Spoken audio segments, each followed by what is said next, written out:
ఇక Sajjala రామకృష్ణారెడ్డికి big shock తగిలింది. ఆయన ఫ్యామిలీ ఎస్టేట్ ఆక్రమించిన భూమిని వెనక్కి తీసుకుంది ప్రభుత్వం.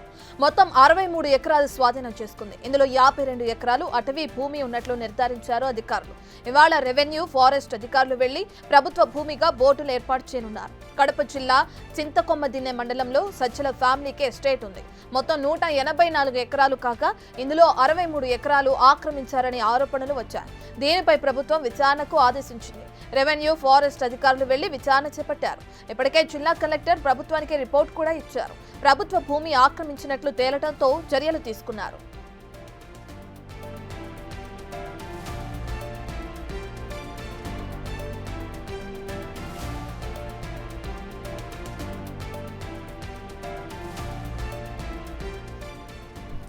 రైట్, ఇక సజ్జలకి సంబంధించిన ఎస్టేట్ మొత్తం 184 ఎకరాలు ఉండగా అందులో 63 ఎకరాలు ఆక్రమించారని చెప్పి ఇప్పటికే పోలీసులకి కానీ రెవెన్యూ అధికారులకు కానీ కంప్లైంట్ వెళ్ళడం జరిగింది. దానికి సంబంధించి వాళ్ళు విచారణ చేపట్టారు. విచారణ జరిగిన తర్వాత ఎట్టకేలకు అది నిజంగానే అటవీ భూమిగా కూడా గుర్తించడం జరిగింది.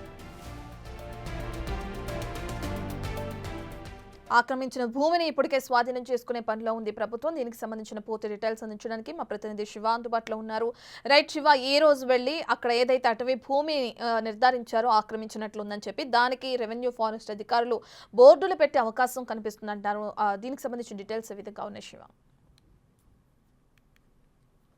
చూసుకుంటే కడపకు సంబంధించి సీకేదిన్న ప్రాంతంలో అటవీ ప్రాంత భూమిని అలాగే రెవెన్యూ భూమిని దాదాపుగా 200 ఎకరాల పైగా ఉన్న ఎస్టేట్ భూమికి సంబంధించి కూడా 63 ఎకరాల ప్రభుత్వ భూమిని ఆక్రమించుకున్నట్లు కూడా అధికారులు గుర్తించారు. దీంట్లో 52 ఎకరాలకు సంబంధించి కూడా అటవీ శాఖకు సంబంధించిన భూమిగా అధికారులు గుర్తించారు. దీనిపై సమగ్రమైన విచారణకు ఆదేశించి ప్రభుత్వ భూములు స్వాధీనం చేసుకోవాలని సరిగ్గా వారం రోజుల క్రితం డిప్యూటీ సీఎం పవన్ కళ్యాణ్ ఆదేశాలు జారీ చేసిన పరిస్థితి కనిపించింది. ఈ నేపథ్యంలో రెవెన్యూ అధికారులు అనేక సందర్భాల్లో ఎస్టేట్లో కొలతలు వేయటం, అంచనాలు వేయటం, రకరకాలుగా సర్వేలు చేయటం, మొత్తం మీద చూసుకుంటే కనుక మొత్తం 62 ఎకరాలకు సంబంధించి కూడా భూమిని అంటే ప్రభుత్వ భూమిని స్వాధీనం చేసుకున్నట్టు కూడా గుర్తించారు. ఇప్పటికే 11 ఎకరాలకు సంబంధించిన ప్రభుత్వ భూమిలో కూడా బోర్డులు పెట్టినట్లు కూడా తెలుస్తూ ఉంది. ఇది ప్రభుత్వ భూమి, జోన్ వెళ్ళొద్దని చెప్పి బౌండరీ గీలిసి మరి నిన్న సాయంకాలమే రెవెన్యూ అధికారులు అక్కడికి చేరుకొని బోర్డులు పెట్టారు. ఇక 52 ఎకరాల ఫారెస్ట్ భూమికి సంబంధించి మరికొద్ది సేపట్లోనే ఫారెస్ట్ అధికారులకు భూమిని స్వాధీనం చేస్తారు. ఆ తర్వాత ఫారెస్ట్ వారు కూడా చుట్టూ ఫినిషింగ్ వేసుకొని వారి హద్దులు ఏర్పాటు చేసుకొని దీన్ని అటవీ శాఖ భూమిగా ఏర్పాటు చేస్తూ నోటీస్ బోర్డులు అంటే బోర్డులు ఏర్పాటు చేసే అవకాశం కనిపిస్తోంది. గత 5 సంవత్సరాల కాలంలో ప్రభుత్వాన్ని అడ్డుపెట్టుకొని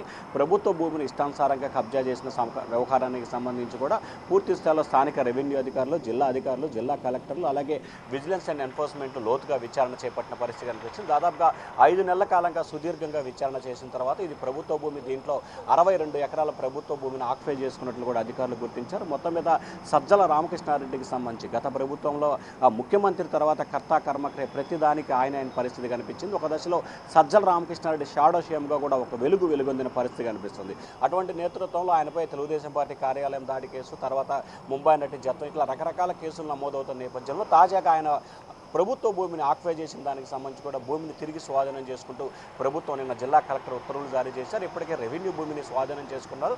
అటవీ శాఖ భూమిని మరికొద్ది సేపట్లో స్వాధీనం చేసుకుని బోర్డులు ఏర్పాటు చేయబోతా ఉన్నారు. Ratna. Right, thank you Shiva.